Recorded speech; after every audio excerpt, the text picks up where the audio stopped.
Okay, good afternoon, everyone. Thank you for joining us. We're continuing in the Ayin. We begin now Parshat Vayikra. Baruch Hashem, Hoidul Hashem. We've been able to kemat every week learn since the yard side of the Ayin, and we continue to learn in the schus of Rabbi Avram ben Reb Doiv, the Ayin. It should be schus for his neshama, and we should all be zoicha to the Yeshuas and brachas that we all need. The piece begins Vayikra al Moshe Yidaber Hashem Elav Be'ol Moed. V'yesh ledaktek. The science says this pasuk we have to really investigate, because if you look at the pasuk, it really was not written in the way that it should have been written. It should have been written Vayikra Hashem el Moshe Vayidaber elav. Sheyikosei first Hashem acha Vayikra, and not V'lay acha Vayidaber. The pasuk says Vayikra Moshe. It doesn't say who called Moshe. Now it's true we know who called Moshe, but why didn't the Torah tell us? The oid yesh ledaktek. Another diuk says the Ayin. The last pasuk in Parshas Pekudei, which ends Sefer Shmos, Ki anan Hashem ala Mishkan, the cloud of Hashem was on the Mishkan, Yoimam, ve'esh tia layla, and at night there was a fire, le'einei kol beis Yisrael. The word le'einei says, the Ayin, question number one, is a little bit miyutar, is extra, right? Because le'einei is a lashon rabbim. B'chol masehem, in all their travels, v'yesh ledaktek b'zeh. Why does the pasuk say that the clouds of Hashem, the Shechina, the Anan Hashem, was on the Mishkan constantly? The Mashmash b'chol masayim, throughout all their travels, Hainu b'shas nesina hayegam ken Anan Hashem al Mishkan. That even when they were traveling, the Anan Hashem was on the Mishkan, but that's not correct. But like it says in the pasuk. Now the Torah tells us that Klal Yisrael, as we learned in Matis Maseh, traveled throughout the Midbar. 42 travels. So everybody asks, how do they know when it was time to leave one place and go to the next place? So the pasuk tells us, "Ubahalois anon," when the cloud of Hashem went up, me'ala Mishkan, Yisu b'nei Yisrael, the signal to Klal Yisrael when it was time to leave a certain place, when they finished whatever tikkunim they had to be there, the cloud of Hashem lifted up away from the Mishkan, and they understood now that it was time to take it apart. Shaloi chona ha'anon al Mishkan, and therefore we see from here that the cloud of Hashem did not rest on the Mishkan, only when the Mishkan was set up and it was in place, when it was parked, kaviyachol, in the place that they were waiting to go to the next place, but not while they were traveling. So the Ayin says, why does the pasuk seem to indicate that the cloud of Hashem was always with the Mishkan, when that doesn't seem to be correct? V'yesh li yashiv, in order to answer these two questions. The first question is, why does the Parshas Vayikra not begin Vayikra Hashem el Moshe? And the second question is, why does the Torah seem to indicate that the Shechina of Hashem, the cloud of Hashem, was always on the Mishkan, when the pasuk clearly states that it's not? Is al derech hamusar. Now we learned many times, many chidushim from the Ayin, that he takes a pasuk and uses it as a guide, as a hint, as a limud for us how to serve Hashem. That every pasuk, everything in the world is a limit for us how to serve Hashem. Different ways that Hashem wants to serve us, whether it's behachna, anah, tefillah, and in this case, emuna and betachon. As the pasuk says, "Vayas Elokim eshnei ha'ma'oros." HaKadosh Baruch Hu made the two lights, ha'ma'or ha'gadol and mishal ha'yom, ha'ma'or ha'katel and mishal ha'layla, and the small light, which is the moon, to rule at night. Ki hine shnei mine oros. These two lights, the sun and the moon, yesh bechinas avoda. There's a limud, there's a concept for us how to serve Hashem. I remember always the Mashkiach, Zatzal Rav Wolfson, always used to tell us that we have to look at everything by removing our physical eyes. He used to call them the fleshige Augen, and looking at it with Torah eyes. What is the message that Hashem wants us to learn in order to serve Him properly? And the Ayin says that this pasuk of that Hashem made the sun and the moon is to teach us bechinas avoda b'izboinenus b'gedulas habari baruch hu. We're going to learn two ways, says the Ayin, how we're supposed to contemplate the greatness of Hashem. Right? The more we contemplate the greatness of Hashem, right, the closer we are davuk to HaKadosh Baruch Hu, the closer we do mitzvahs, and the more we understand that everything that we do is all from Hashem, and there's nothing that we could do on our own. That improves our emunah, improves our betachon. This is a big concept in Kabbalah, how Hashem runs and creates the worlds. But in order to get to that level, there has to be his abundance. We have to contemplate. How do we do that? So there's two ways, says the Basayin. The first way is lehizboinen bebrias olam, to understand and to learn how Hashem created the world. Right? That is a major part in Kabbalah, the Esesphiras, the Igulim, all the different things. Shenivra ma'ayin le'esh, that Kadosh Baruch Hu created something from nothing. Everything that we have in the world, every invention and every discovery is based on existing material or principles. Right? The best way to explain is when they discover a new medicine, or they invent a new medicine or a new treatment, it's all based on existing chemicals and ingredients. It's just how to mix and match, or how to direct certain things to certain cells or certain DNA strands, or even computers. It's all built on existing principles. There's nothing like they created something that never existed before. It's not true. Maybe the concept never existed before, but the materials were always there. The exception is HaKadosh Baruch Hu. Only HaKadosh Baruch Hu can create yesh me'ayin, something from nothing. And the more we understand that it's impossible for anybody else to have done it other than Hashem, we can a little bit of on the mashahu level to understand the greatness of Hashem. In addition, that HaKadosh Baruch Hu is mahave u'machaya oisai, that HaKadosh Baruch Hu continues to give life to the world, b'chol rega v'rega bilti hefsek klal, without any hefsek at all. It's not that Hashem created a software program, hit the enter button, and now the world runs and Hashem doesn't get involved. No. HaKadosh Baruch Hu is involved in every aspect of the world, every second. So if you think that there's trillions of organisms in the world, there's trillions of grass and leaves and insects and fish and microorganisms in the sea and people in the world, and HaKadosh Baruch Hu feels everything and controls everything at every second of the moment, it's an incredible thing to understand.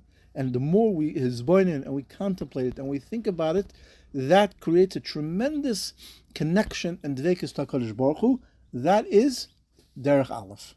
Ubechinas or hasheni, and the second way is lizboinen b'yitzias Mitzrayim, is to be mizboinen in the great miracle of Yitzias Mitzrayim. Eich shabari Baruch Hu shided maroches elyones umashal kol. How HaKadosh Baruch Hu changed the world. HaKadosh Baruch Hu, when HaKadosh Baruch Hu created the world, He created with to run on a certain system of din, of chesed, of rachamim, tiferes. There's a certain system that HaKadosh Baruch Hu created the world. Right? When we daven for something, even if Hashem says no problem, Hashem created a system that is makachik, and there's prosecutors. There's a Bezdin Agadol that can re-examine, that could say yes, that could say no. And HaKadosh Baruch Hu, the way Hashem set up the world, allows that to happen. Right? HaKadosh Baruch Hu created ministering angels that they run the world. They run each country, obviously with the koyach that Hashem gave them every second, like we explained. And Hashem allows that to happen. Hashem doesn't start changing things in the world because of X, Y, and Z, because that would defeat all purpose of the world. There's 2 or 3 exceptions, and the main exception was Yitzias Mitzrayim. HaKadosh Baruch Hu took water and turned it into dam. What does that mean? Yeah, HaKadosh Baruch Hu said, I am in charge and I do what I want. Hashem took the Yam Suf and split it. How could you do such a thing? Right? Hashem said, I want you to see that I am the king, I am the Melech Machem Lochem. I can change the world as I want it to see fit. Like by the Dara Mabel, like when Yeshua was able to hold the sun up, certain instances that Hashem allowed for a specific reason, in order to show us, as the Ramban, the famous Ramban in Parshat Boy says, to show that Hashem ultimately is in control of the world. We may not see it, right? Because when HaKadosh Baruch Hu makes a nes, it's always covered in Teva, but ultimately you should know that Hashem could do whatever He wants, whenever He wants. And if we don't believe that, there's a chisaron in our emunah. When we understand that HaKadosh Baruch Hu is everything, and HaKadosh Baruch Hu could do whatever He wants, right? Whenever He wants, then that raises our level in emunah and bitachon in Hashem, and that is bechinas beis. V'hine, now, the Basayin continues to now develop each concept further. V'hine bechinas aleph shu mebrias olam, the first level, which is the creation of the world, hu nikra Shabbos, is also called Shabbos. On a very basic level, without getting too complicated, that's because Shabbos, when we keep Shabbos, we acknowledge that HaKadosh Baruch Hu created the world in 6 days. Otherwise, why are we keeping Shabbos? Yeah, if we want to rest, no problem. We could rest by the beach. We could rest doing something we shouldn't be doing. But when we withdraw from all physical activities of the world, right, when we acknowledge that there's lamites malachas that we're not allowed to do, and there's an inyan of muktzah, and we're living the world the way that Hashem wants us to keep Shabbos, which doesn't make sense to a regular rational individual, but we do it because by keeping Shabbos, we acknowledge that Hashem created the physical world in 6 days, and on Shabbos He stopped, and Hashem created the world from nothing. That is a tremendous connection and a tremendous avodah in Hashem that not everybody can be zoicha, and that's called v'ma'or gadol. That's references to the sun. As the Bas Ayin explains, not everybody can look at the sun. It's very hard to look at the sun.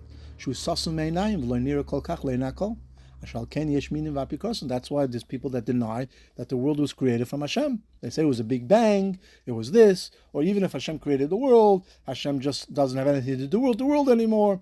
All these different types of apikorsis that happens. Why? Because to contemplate the light of the sun, of Shabbos, of Brias Olam is very hard. Not everybody is zoichet to it. The nikos bechina zu samach. This bechina is called samach. A samach is closed off on all sides. Unless you're inside it already, it's very hard to get inside. So the Bas Ayin explains to us that the first derech avoida, which is a reference to the sun, is also bechinas of Shabbos, is also bechina of samach, ubechinas arshenis, and the second way to serve Hashem, which is referenced by the moon, shal yitzias Mitzrayim, hu amar katan, refers to the moon. The moon is much more visible to many more people, especially at night, especially in the darkness. That's why we see that Pesach, everybody celebrates Pesach, even the non-Jews, even the non-religious Jews, everybody celebrates Pesach. Everybody knows, every religion acknowledges that HaKadosh Baruch Hu took Klal Yisrael out of Mitzrayim. It's impossible. We all saw, right? The famous measure says that not only did the Yam Suf split, but every waters in the world split. So what does that mean? That means that everybody understood that HaKadosh Baruch Hu did something that cannot be done. Everybody knew that HaKadosh Baruch Hu hit Mitzrayim with the 10 makas. Mitzrayim was the center of the world at that moment. They were the superpower of the world. And HaKadosh Baruch Hu completely destroyed it through the 10 makas. Everybody saw, even the goyim, how HaKadosh Baruch Hu changed the system of the world. Why? Because He is the king of the world. Because He created the world. It's a more revealed light. It's easier to see. And we see that more people acknowledge Pesach than any other thing in the world, right? People understand that HaKadosh Baruch Hu took us out of Mitzrayim. Everybody could see Yitzias Mitzrayim. Everybody saw and understood Yitzias Mitzrayim like the moon. But the sun, the light cannot see it so well. The eyes cannot see it so well. By looking at Shabbos, not everybody is zoichet to look at Shabbos, because you can look at Shabbos, you can get blind. As we know that a guy is not allowed to keep Shabbos.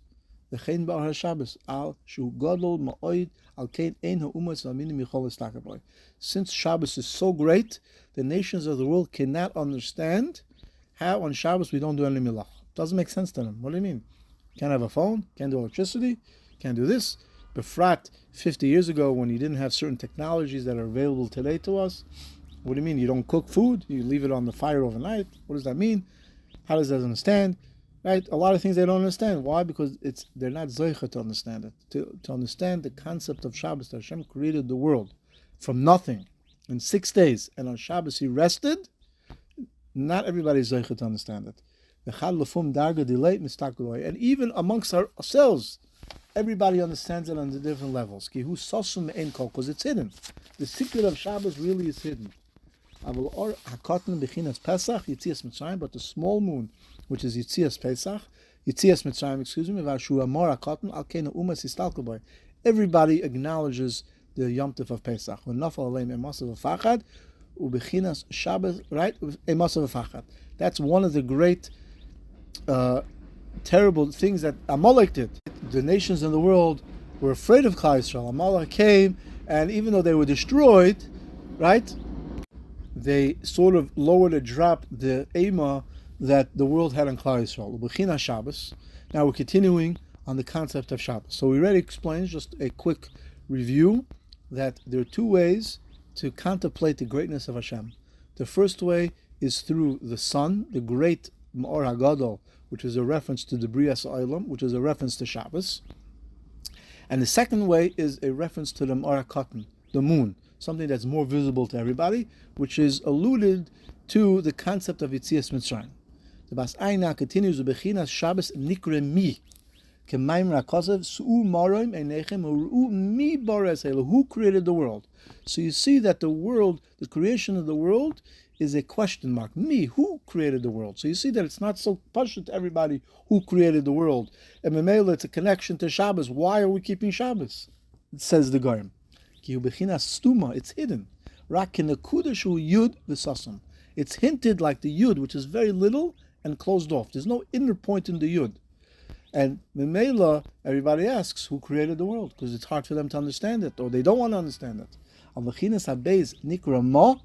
The second concept of the Ma'or HaKatan, the moon, is called Ma. The hay is much bigger. It's open. It's easier to see. It's easier to get inside. And that's why it says in the Zohar, Miktzeh Shemaim Le'ela, part of Hashem is on high, and part Miktzeh Shemaim Le'tata. And part of contemplating the heavens and Hashem is on the bottom, which is easier for us to contemplate. This is a reference as the Bas Ayin to the two different ways to contemplate the greatness of Hashem. So we got this idea from the pasuk of the Hakadosh Baruch Hu created the two lights, the sun and the moon, that there's two different ways, and they both are necessary to contemplate the greatness of Hashem. Uba Mishkan, in the Mishkan there were two of these concepts. Umisharas and Mishkan, Nimshach Allah or Gadol, Afilu B'Yosin Espark B'Shas Nesiyah. And somebody that looked at the Mishkan, even when it was taken apart, saw the great light. That the Anan Hashem was on the Mishkan during the day. Merames to the sun, which rules during the day. But not everybody was able to see it. That's an allusion to the creation of the world. Bechina Shabbos. As we know, there's a tremendous connection between the Mishkan and the Shabbos. The most obvious is whatever work that was done in the Mishkan is Asr on Shabbos. So you see that there's a tremendous connection between the creating of the Mishkan and Hilchos Shabbos. And that's also why it's called Anan. So you see how the Bas Ayin ties everything together. The sun, which is a reference to the way HaKadosh Baruch Hu created the world, which is linked to Shabbos, which is linked to the Mishkan. It's a tremendous light, but not everybody's zoicha. However, but with the fires at night, merams lebchinas Pesach, shu ha'ma'or ha'katan, which is the moon. Fire is created from night, which is carbon Pesach. Everybody can see fire. You can look at fire all day and all night if you want. And it's revealed. Bechinas Ayin, which is a concept of Ayin, your eyes can see. That's why the Bas Ayin says, Le'ene, what's the eyes? The two things that we have to see. We have to see the Ma'or HaGadol, we have to see the Ma'or HaKatan. Shakol histalku tamed b'shnei bechinas anal. Those that were zoich were able to see these two concepts. And with these two concepts of the Ma'or HaGadol, the greatness of Hashem by creating the world, and the greatness of Hashem, how Hashem controls the order that He set up, and He can change it at will, that carry them throughout the 42 Masois, which the Baal Shem Tov says really reflects on our life. And for us to be able to live through our lives, ultimately our avodah is to be mizboinen on these two concepts, how the greatness of Hashem, when He created the world, as mechalish at every moment, and the greatness of Hashem, how Hashem took us out of Mitzrayim by changing the order of the world and made it obvious to everybody. Everybody saw the great nisim that happened in Mitzrayim. Especially the greatest is the splitting of the Yam Suf. And even in the place of the Midbar, where there's snakes and scorpions and different damaging items, right? Those are always a reference to the tzara tumah. So even when there's tumah, even when there's choshech, when you contemplate these two things, nothing can damage you. Or kivin shayibam kedusha gedoyle dedekes ba'avaya adei bechinas anal. Zeh merumas b'tevas masehem. Now the Bas Ayin says an unbelievable chiddush. The Ayin says if you look at the word masehem, it actually in the word masehem ties in all the different ideas that we just spoke about.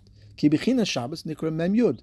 We explained that the b'chinas Shabbos, which is hard for most people to understand, is called me. Who created the world? Right? The guy want to say who created the world. The gam nikra samach is also reference to the word samach that you can't get in. It's susum. It's sealed off. B'chinas beis pesach nikra ma. What did Hashem do? And we teach, right? As the Rasha says, ma avodah zois. V'gam nikra ayin. It's also called ayin that we could see. Now, if you take all the letters of the words mem yud, me, and the samach, and the mem hey, and the ayin, you spell out the word masayim. So in the word masayim is actually a reference, as the Bas Ayin, to the concept of serving Hashem through the Mor HaGadol, which is Shabbos, and through Mor HaKatan, which is Yitzias Mitzrayim. Vayikra el Moshe Aleph Zeira. That's why it says Vayikra el Moshe with the small aleph. Pirush, the small aleph is a reference to the first way of serving Hashem, which aleph is the beginning of the creation of the world, even though the Torah started with the word Beis, but aleph obviously came first. So the first thing Hashem created was the aleph. And that's Chachma, that's different Kabbalistic ideas, and that's a reference. The small aleph is a reference that only a small amount of people can contemplate the great wisdom of the creation of the world. And Moshe Rabbeinu was the beginning. He was the aleph, the alufa shel olam. He understood more than anybody else the bria ubavu aydezeh bechina nimshach bechina sachno. And that's why Moshe Rabbeinu was the greatest son of all, because the more he understood the creation of the world, the more he understood that he was a nothing, that he was a nobody. There was nobody like, and therefore he was the greatest honor. Then it says, Vayidaber Hashem al Moshe. The Vayidaber Hashem is more open. Right? When I call somebody, it's because he's far away, says the Bas Ayin. So I have to call him to come close to me. But when I speak to a person, he's right next to me. So Kaviochel, the Pasuk tells us first, Moshe Rabbeinu could not truly understand Hashem. So he couldn't say Vayikra Hashem al Moshe because he didn't fully understand. That's why it says Vayikra al Moshe, he had to call Moshe close to him. Now that Moshe, more than anybody else, understood who Hashem was, then it could say Vayidaber Hashem al Moshe.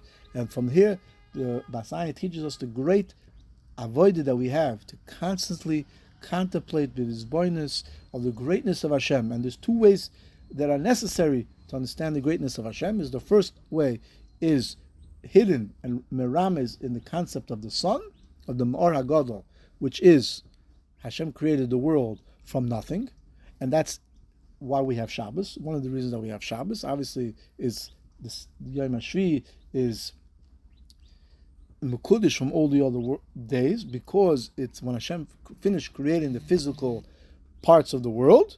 But by us keeping Shabbos, we are maimin the emunah shleima that Kadosh Baruch Hu created the world something from nothing. And then there's the second concept of Yitzias Mitzrayim, where we believe and we're maimin the emunah shleima that Hashem could do whatever He wants, whenever He wants. And that was obvious to everybody because it was open to everybody. Everybody saw it. Everybody witnessed it, right? As opposed to the Kriyas Olam, not everybody. We didn't witness it. Adam Rishon was only created at the end, so we understand. Says the Bas Ayin that this is all hinted in the pasuk that first Vayikra el Moshe. First, we're far away, we have to come close. So you have to call, right? You call your friend who's down the block, you call his name first. He doesn't know who's calling him. All he hears is somebody calling him. When he gets close and now he starts speaking to you, he recognizes who's the one who was talking to him. I mean, Meila, that's hinted in the pasuk of first Vayikra el Moshe, and only then Vayidaber Hashem el Moshe.